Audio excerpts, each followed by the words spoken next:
नमस्कार दोस्तों। आज मैं आपको एक छोटा सा प्रेरक प्रसंग सुनाऊंगा। प्रेरक प्रसंग का शीर्षक है वास्तव में सुखी कौन। एक भिखारी किसी किसान के घर भीख मांगने गया। किसान की स्त्री घर में थी। उसने चने की रोटी बना रखी थी। किसान जब घर आया, उसने अपने बच्चों का मुख चूमा। स्त्री ने उनके हाथ पैर धुलाए।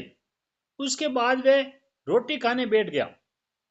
स्त्री ने एक मुट्ठी चना भिखारी को डाल दिया। भिखारी चना लेकर चल दिया। रास्ते में भिखारी सोचने लगा, हमारा भी कोई जीवन है। दिन भर कुत्ते की तरह मांगते फिरते हैं, फिर स्वयं बनाना पड़ता है। इस किसान को देखो, कैसा सुंदर घर है। घर में स्त्री है, बच्चे हैं, अपने आप अन्न पैदा करता है, बच्चों के साथ प्रेम से भोजन करता है। वास्तव में सुखी तो यह किसान है। इधर वे किसान रोटी खाते खाते अपनी स्त्री से कहने लगा, नीला बैल बहुत बूढ़ा हो गया है। अब वह किसी तरह काम नहीं देता। यदि कहीं से कुछ रुपयों का इंतजाम हो जाए तो इस साल का काम चले। साधोराम महाजन के पास जाऊंगा, वे ब्याज पर दे देगा। भोजन करके वह साधोराम महाजन के घर गया। बहुत देर चिरोरी विनती करने पर 1 रुपये सैकड़ा सूद पर साधो ने रुपए देना स्वीकार किया। एक लोहे की तिजोरी में से साधोराम ने एक थैली निकाली और गिनकर रुपए किसान को दे दिए। रुपए लेकर किसान अपने घर को चला। वह रास्ते में सोचने लगा, हम भी कोई आदमी हैं। घर में 5 रुपए भी नकद नहीं है। कितनी चिरोरी विनती करने पर उसने रुपए दिए हैं। साधो कितना धनी है, उसके पास सैकड़ों रुपए हैं। वास्तव में सुखी तो वह साधोराम है। साधोराम छोटी सी दुकान करता था। वह एक बड़ी दुकान से कपड़े ले आता था और उसे बेचता था। दूसरे दिन साधुराम कपड़े लेने गया। वहां सेठ पृथ्वीचंद की दुकान से कपड़ा लिया। वह वहां बैठा ही था। इतनी देर में कई तार आए। कोई बंबई का था, कोई कलकत्ते का। किसी में लिखा था 5 लाख मुनाफा हुआ, किसी में 1 लाख का। साधु महाजन यह सब देखता रहा। कपड़ा लेकर वह चला आया। रास्ते में सोचने लगा, हम भी कोई आदमी है।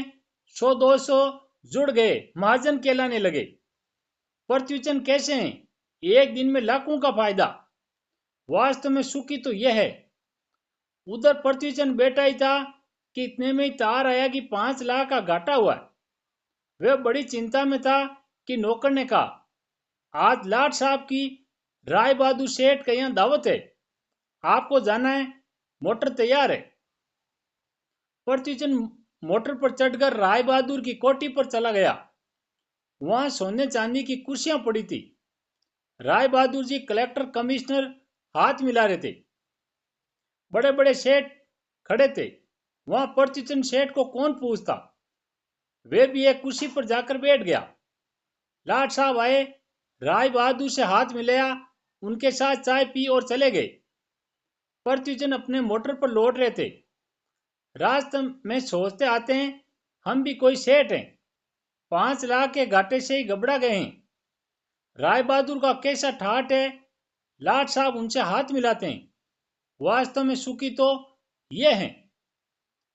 अब उधर लाट साहब के चले जाने पर राय बहादुर के सिर में दर्द हो गया। बड़े बड़े डॉक्टर आए। एक कमरे में वे पड़े थे। कई तार घाटे के एक साथ आ गए थे। उनकी भी चिंता थी। कारोबार की बात याद आ गई। वे चिंता में पड़े थे। तभी खिड़की से उन्होंने झांक कर नीचे देखा। एक भिखारी हाथ में डंडा लिए अपनी मस्ती में जा रहा था। राय बहादुर ने उसे देखा और बोले, वास्तव में सुखी तो यही है। इसे न तो घाटे की चिंता, न मुनाफे की फिक्र। इसे लाट साहब को पार्टी भी नहीं देनी पड़ती। सुखी तो यही है। शिक्षा। इस प्रसंग से हमें यह पता चलता है कि हम एक दूसरे को सुखी समझते हैं, पर वास्तव में सुखी कौन है, इसे तो वही जानता है जिसे आंतरिक शांति है, जिसे आंतरिक सुकून है। आप चाहे भिखारी हो, चाहे करोड़पति हो, लेकिन आपके मन में तब जब तक शांति नहीं है, तब तक आपको सुकून नहीं मिल सकता।